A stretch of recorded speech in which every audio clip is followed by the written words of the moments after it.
xuân đã đến bên người, xin rồi hãy cùng tôi vui xuân.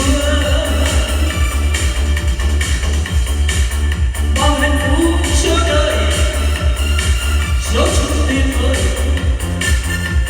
ban chân đang cho người, xin rồi hãy cùng tôi yêu xuân. Còn nhớ phút giây làm mơ, một chút muốn hoa sắc hồng, người đến gió chân lòng trôi, người cho mỗi em có lại, người đến cho tình tôi trời ơi, muốn hoa thuần thuyết, ban hạnh phúc tuyệt vời, nhớ nhẹ anh yêu, ban sẽ đang cho đời một tình đủ một yêu thương.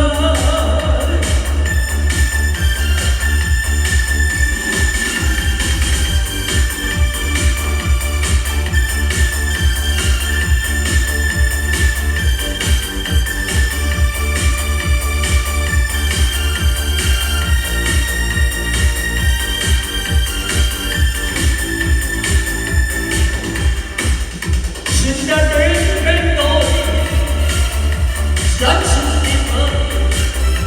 Xuân đã đến bên người, xin người hãy cùng tôi vui xuân. Ban hạnh phúc cho đời, gió xuân tuyệt vời, ban xanh đắm cho người, xin người hãy cùng tôi vui xuân.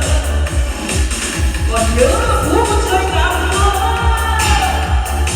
một chút muốn hoa sắc hồng, người đến gió chút lòng trôi,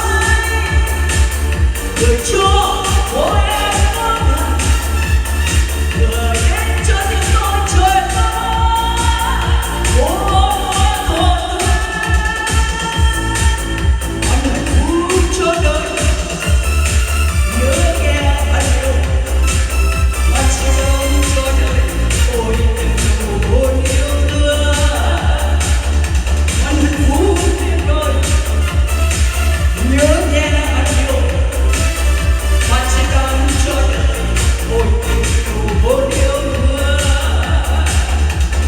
ôi tình đầu hôn yêu thương, ôi tình đầu hôn yêu thương.